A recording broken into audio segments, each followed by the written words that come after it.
Well, welcome to today's episode. I am interviewing Brenda, and Brenda has a small business that I would love to have her share with you all about what it's like being an entrepreneur, what it's like specifically owning the business that she has in daycare, and then we'll just see where it goes, see where the conversation goes. So, can you tell us about your business, about what you do, and how you got started? Sure. So I am very fortunate in being able to bring to our community a really nice childcare center that provides childcare for children ages 6 weeks to 12 years of age. We like to say that we come to childcare in the vehicle of education. I'm an education major. So everything we do and how we look at caring for children is really steeped in what is an educational road and trying to help prepare them for formal education. I actually got started after I had my own children and understood more of what the magic was for children in the ages 0 to 7. I'm Mm. actually a secondary education major. I was a history teacher with a political science minor. And after I stayed at home with my children for 12 years because I couldn't find childcare, um, Right. it suddenly dawned on me that in the realm of education, the ability to make the most impact is really in those early childhood years. So I worked really hard, after I went back into the workforce and saw a lot of great preschool programming going on. And then I also saw a lot of not so great preschool programming, and childcare need in our community was just overwhelming. So I say that, I grew up on a dairy farm, and my family was very entrepreneurial in that realm. I understood that some of the basic components of being an entrepreneur is hard work, and trying to make sure that you're putting out your best effort every day, even when you don't feel like it. Uh, There's a solid. Creating systems so that sometimes you can just show up. Exactly. I'd like to say milking Yeah. cows is a really good example of how you have to milk them twice a day, and they don't care Right. if you don't feel good or if you're not like feeling up to it. So I feel like a lot of my inner strength of the entrepreneurial muscle and brain is really steeped in that dairy farm background and experience. And just being surrounded by entrepreneurial. My dad eventually opens up a trucking company, and Mm. so I think genetically I was positioned to be an entrepreneur. The other thing that really helped root what I do is, understanding the need for childcare and the impact it has. I remember seeing a meme one time. It said, maybe we should stop trying to pull people out of the river, and maybe we should go back up to the end of the beginning of the stream and see where they're falling in at. And that's really what Wow. early childhood education and care is about. I'm at the beginning of the stream. I'm there to try to help littles and families stay from falling into the river. And as a secondary ed teacher, I really thought getting out of college, I was like, I can make an impact because I'm going to get these kids ready for college. Unfortunately, so much of their personality is kind of set by the age of 7 or 8. And some of the things you would do in a secondary ed class is kind of see if we can line them up and hope for the best, because a lot of things are already solid in their human development. So much more impactful in the 0 to 7, and making a difference in a person's life from an education standpoint. Those are all big Yeah. things. And I really appreciate your perspective, and this perspective that you have on all of it. One of the questions that comes to mind is when you were first thinking about solving this problem, how obvious was it that you were called to do this? And what were some of the things that were coming up for you in the beginning? Sure. It was really something that, like, I would like to say, like, I just kept traveling down the path. And my first opportunity was I joined a Christian preschool here in Mount Horeb. And Mount Horeb was like one of the only communities in Dane County that didn't have 4-year-old kindergarten. And the impact of 4-year-old kindergarten in a childcare center is huge because it actually gets the school's resources in sooner, like kids that might need speech or occupational therapy. A childcare center doesn't have the resources for that, but by bringing in a school district program, we get, like I said, up the stream faster and trying to identify children that might need some of those special ed services. And there's just so much power in collaboration, Hmm. especially in early childhood. So I worked really hard with that group to say, hey, we should do this 4K collaboration thing. I've done it in another community. I know how to make it work. But everybody, I one of my pet peeves is hearing, well, we've always done it this way, so we Oh, should always do it ouch. this way. And I was Ouch. like, no, I can't do that, and it just doesn't work for me. So after 5 years of that, I decided, you know what, Wow. I'm taking my little 4K boat and wagon, and I'm going to go to the Middleton Cross Plains School District because they were doing 4K collaboration, and they were reaching children the way I thought children in the field should be reached. It actually became really a painful experience for me because every time I left the village to drive to Middleton, I felt like I was running out of my own children. And I have a strong sense of community. And I really felt like I was, just kind of stabbing what I felt like I could have been more impactful for and taking my services elsewhere. So, about a year or so teaching in the 4K Middleton Cross Plains district, I found a church that was locally. They still had a classroom space. And I went before the entire congregation and I was like, I would just like to start a little 4K program because we need 4K in this district and children need to start, having a more focal educational program to get ready for all day kindergarten. So the church let me. They were very benevolent, and I worked that program, and then the childcare explosion thing happened, where people would call and say, "I need childcare for a 3-year-old. I need childcare for a baby," and I'd be like, "Well, I take care of 4K and school agers," and then it became a personal thing when people would be like, "Well, I'm not moving to Mount Horeb then because you don't have childcare." And I'm like, well, I think I could help you. It's like, I don't know. So that's where the next step comes in, where we think about building a full service center, like I had worked in Middleton, and so it was very good that I had that experience because I had never worked in a group childcare center until I did my Middleton Cross Plains 4K job. And so I understand components. I understood things then about group childcare that were not good and ways to Right. make group childcare better. So with that knowledge, my husband and I got brave, and we did kind of a risky finance of our dream, where we took money out of our 401k, and Mm. our program is called a ROBS program, Rollover Business Startup. So, we really felt that our future was so entwined with, helping our community, and we took a I guess a gamble and used that seed money to start up, and we built a big red barn because that's what I grew up in as a child, and so it pays homage to my roots of being a farm kid.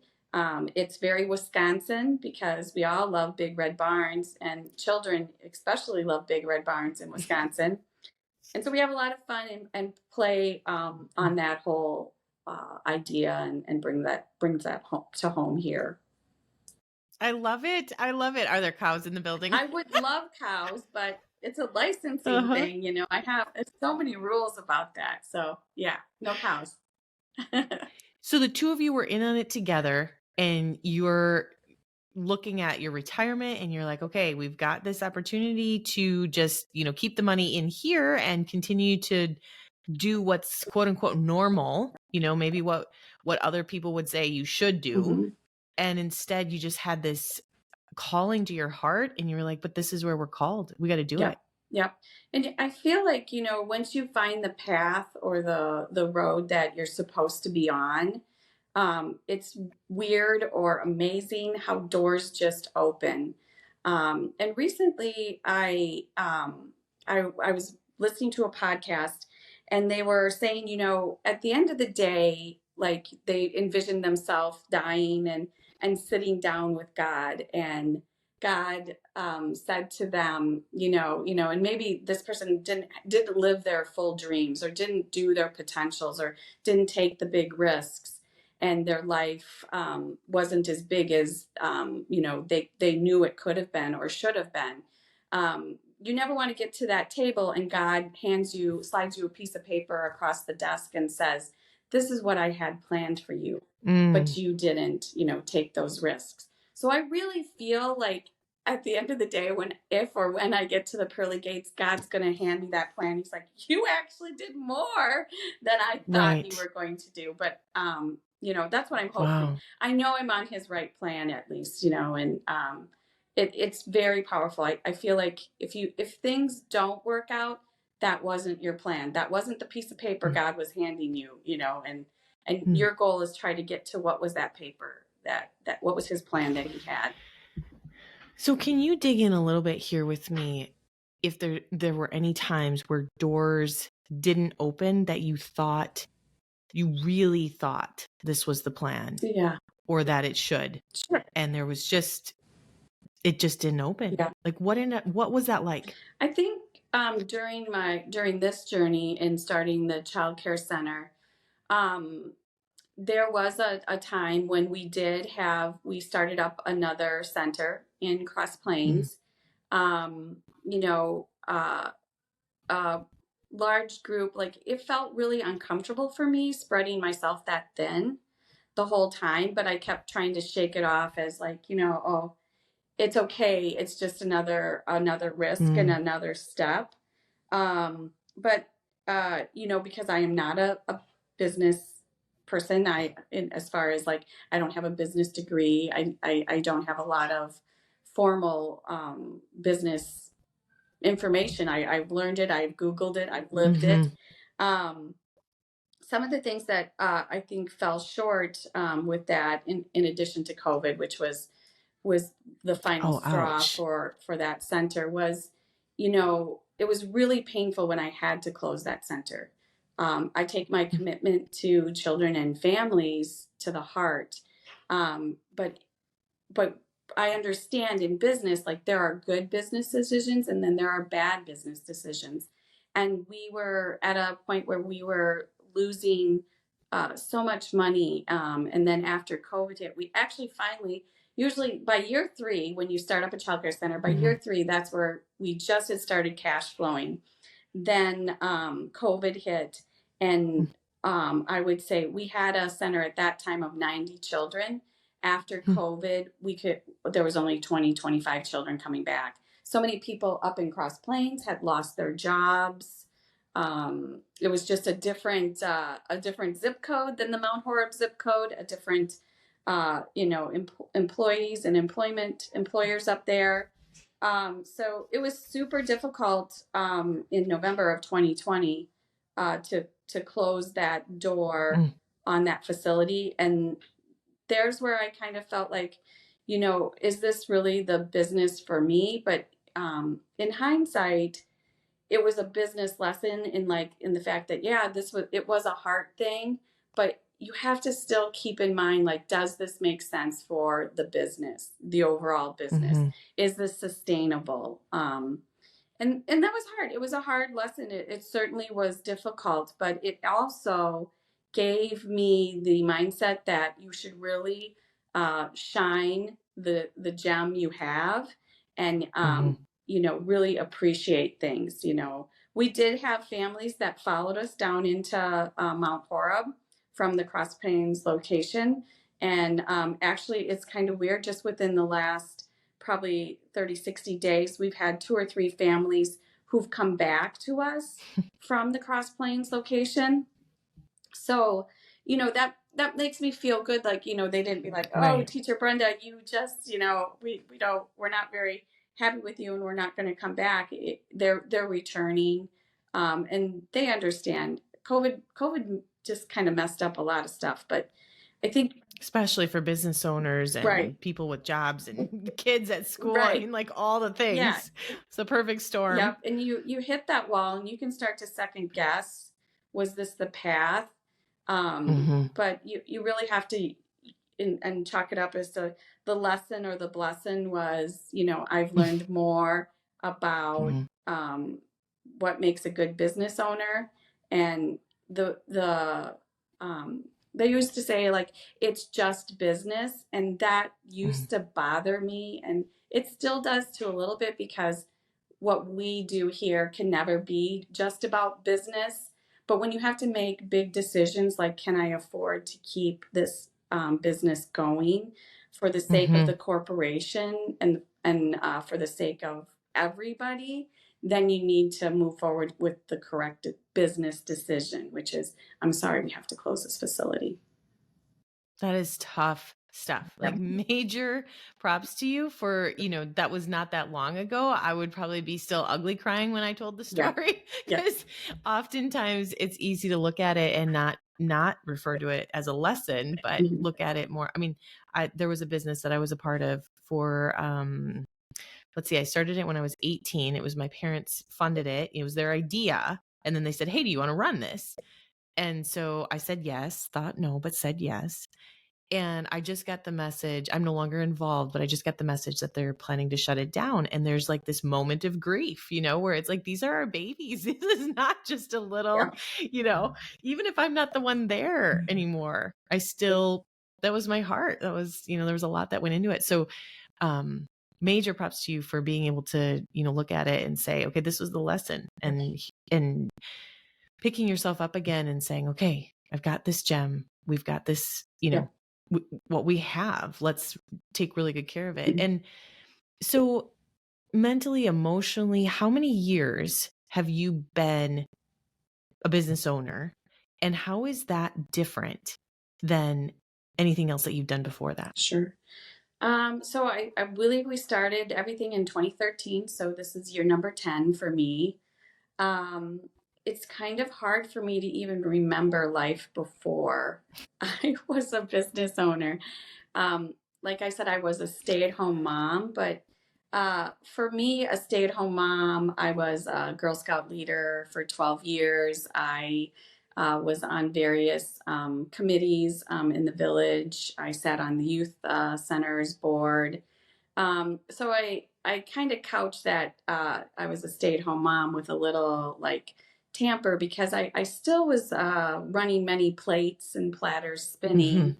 But it was all, like, actively with my children. I was involved in these activities because these were where my children were. A lot of hours donated to the school, and Girl Scouts. So I would say that all of that experience, though, really funneled and helped me, you know, create what we have here, a center that's just child centered.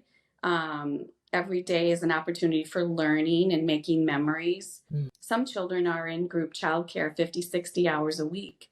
So we are really, we're tasked with creating childhood memories for them. I was just at the job fair in Mount Horeb High School, and actually, some of my original little Vikings that were school agers at the time came over to my table, and they're like, the ones like, I remember going there and having to carry a watermelon every summer. I have the kids walk to the grocery store and try to carry a watermelon back to the center, and we have about an 80% success rate, but this this child was like, and I remember we dropped it and it smashed all over, and you went and bought us another one. So I mean, that's great. I mean, he's like a sophomore, junior in high school, and he remembers dropping a watermelon on the street walking back Yeah. to the center from Miller's. That's fabulous. Those are the things that are really, I task my teachers, do something funny, do something zany, you know. I had one teacher that she once in a while will down like one of those T-Rex costumes and just walk by the lunchroom open door, and kids will be like, did I just see a T-Rex go by? But she won't go in. She'll just make a couple passes and then take her costume off. It's just a stitch. And then you hear them go out the door. There was a dinosaur at lunch. And the moms and dads are like, yeah, okay. That's awesome. That's awesome. So you're creating this culture where you're really encouraging even the teachers and your staff to get into it and own the vision with you. Like, Right. this isn't just show up and do your job. This is, who are you being? Yep. Who are we called to be here? Yep. Yep. And when you think about how much of a span or how much time childhood is in the span of a person's lifetime, it really is like a blink. But so many things can go good or so many things can go bad that will impact the next 80 or 90 years of that person's life. So it's a huge responsibility. And really our main goal is every day have fun and learn through play. That's beautiful. We deal with a lot of belief systems and helping people, really find who they are in Believe Crew, and then what are the belief systems that are holding them back. And sometimes there's stuff from childhood is really the stuff that we end up going back to, so that space that you're dealing with is definitely a pivotal space. Oftentimes, it's one moment Yep. that we get stuck on, one thing that was said by someone Yep. that creates that pain. And so I really am thankful for the experiences. I have 6 boys. Oh, my heart. And I I just, at this point, I've decided that I'm probably going to do something wrong with each of them unintentionally, and that good thing there's healing available because like we can get through this. Because yeah, they're all so different that the way that I respond and react is not the way they all need it to be. Let's say it that way. Exactly. Yeah. Exactly. So if you knew that someone was considering going into business, what are some of the things that you would ask them to consider? I would say make sure you get people who really know things more than you do. I really I have a job coach from the Small Business Development Center, and that's free. And it has helped me several times because my coach knows a lot of the business stuff that I didn't know. I always tell people, get yourself a good banker because you're going to need somebody who can help you finance your dreams, and also, be there for advice and kind of help you navigate some of the financial world. I always say you have to have a good accountant and you have to have a good attorney. Those are all professions that you definitely need to um, have access to. And although I haven't had my accountant, I have lots of interactions with. But my attorney, like I have a good relationship with my attorney, and there are sometimes we hit little bumps in the road, and that's good to have for a business. It's really finding people that have skill sets that you do not have, to be like your sounding board. Um, I've learned really fast, the hard way, oftentimes, is that you don't know what you don't know. And most of the times when I run into a problem, I will be able to say, you know what, I didn't know that. And so when I don't know what I don't know, that's when I seem to have problems. So it's really that and continuing self development, I would say. Once I really started to work on myself, I started to go to therapy and also do a lot more continuing ed. I've taken coursework in servant leadership. I even went and did an outlier program and got certified as a project manager from UW Platteville, which it was so funny. I was like in this class with like the one guy was a Sargento cheese manager. The other guy was like a Grady Foundation. Like they were all over, and then like I was like, and I'm from the childcare industry, and they were like, what? I love it. I love that. What you're bringing out right now is something that is so big for me because I don't want external validation of a certificate that Yes, says you're now good enough yes, to do this. hmm And what I love is that you didn't use any of the boundaries that society might have created or tried to put on you. And you're like, I want to learn project uh-huh. management because it's getting real and I need to figure this Yeah. out. There's something I don't know. Exactly. I love Yeah. it. So, and it's just kind of like, I kind of liken it to just trying to pick up as many tools as I can in my toolbox. And sometimes just finding a tool that you don't even know how useful it's going to be until later, and be like, oh, yeah, that I did that, and this is what happened, and I've got this skill now, or I have this knowledge, or if I don't know the knowledge, I recognize it right away. I don't know this. I've got to find somebody who does know this, Mm, and being very honest with yourself to say, I don't know. Like, I don't know. I got to find somebody that does. So I'm a big talker. I like to ask a lot of questions, because that's the best way I learn. Um, right. Being yep, curious. very curious, and Yeah. trying to figure it out. But I like to take information, and then I like to say, well, how do I make it work now for me? It's not like, oh, somebody says, here's the 10-step process, do it. I'll be like, okay, there's 10 steps, but like, what are my 10 steps now from those 10 Mm. steps that they gave me? Because it might not You're being true work. to yourself in the Yeah. process. That's huge. I mean, even like when you're saying there's somebody else from, manufacturing or the food industry, and you're in there from childcare, and you're like, okay, I need to make sure that this fits not just for me, but for my Yep. industry, for who I am, for who our business is. Tell me a little bit about leadership.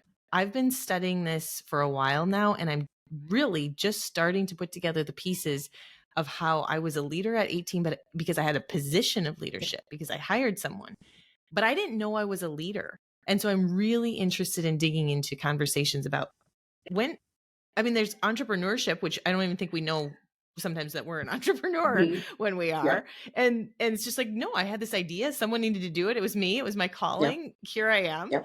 And then there's like, oh, wait, now there's people that I need to lead myself first so that I can turn around and lead other people. And I don't even know what that looks Right. like. What are some of the things that came up for you as you were exploring that? Yeah, I think leadership is probably the thing that I've studied the most in the last 3 to 5 years.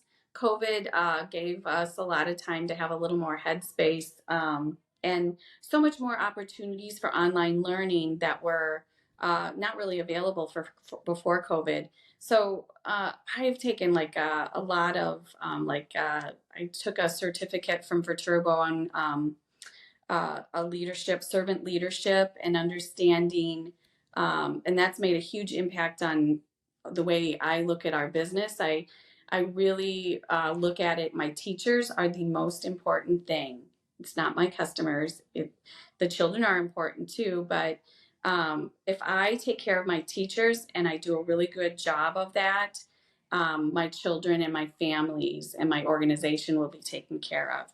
So it's really being more centered on like how I don't, and the whole boss title, or that I'm the boss. Like I actually tell staff, don't call me the boss. I don't like that term. I'm not the boss. I'm here to help you get what you need for your classroom. I like to be called fun mom. If you want to call me something, I'm fun mom. I want to be the one that, oh, you need more googly eyes? Let me go get you more googly eyes. You need this, you need that. You have an idea that, maybe you want to go get 2 watermelons instead of just one. Okay, well, let's see if we can get that done. That's what I really want to be. I want to be a resource for our staff. There are times when I have to be the boss, where we have to have crucial conversations. But the way I've structured my leadership team is I have a couple of layers before you get to have to talk to me. So I'm really interested in helping that person if they are having maybe some performance issues. Let's get them more training. Let's see what's at the root cause of why they're falling off our ship, and try to help them. as much as we can. I take care of, I take as much time to get to know my employees, and what interests them, and kind of find their heart song.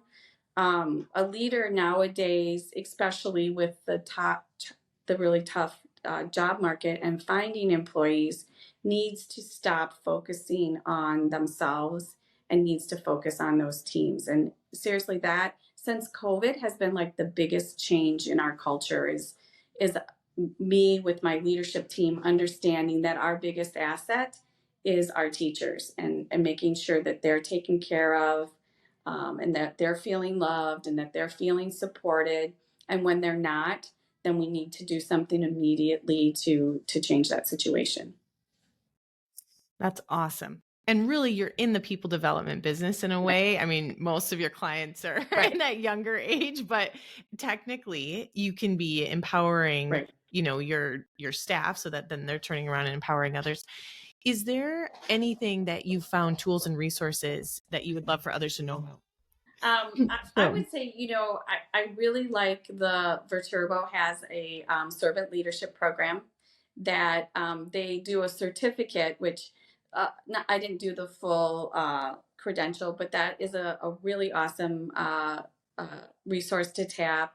UW Platteville has some really great resources for leaders as well. They will pop up some content that is really good to help enhance leadership skills, as well as UW Madison's Small Business Development Center.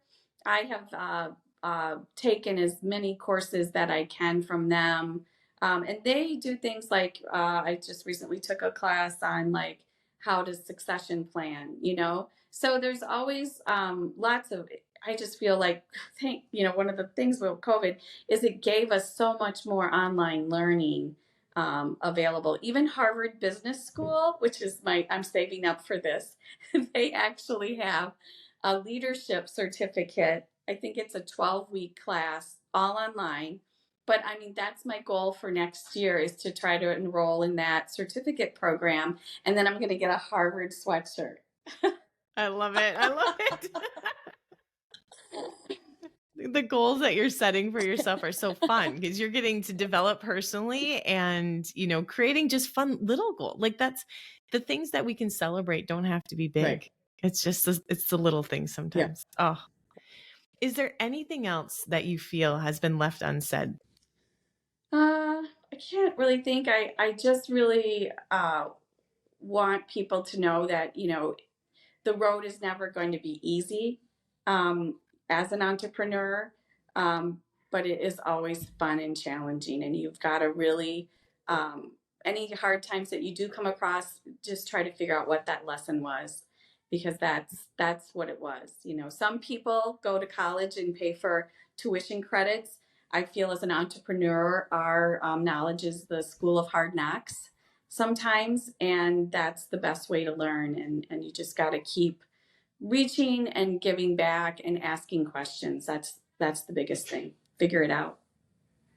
I love that, and I totally agree about the school of hard knocks. I joke all the time that I didn't get the degree, but I definitely learned through the school of hard knocks.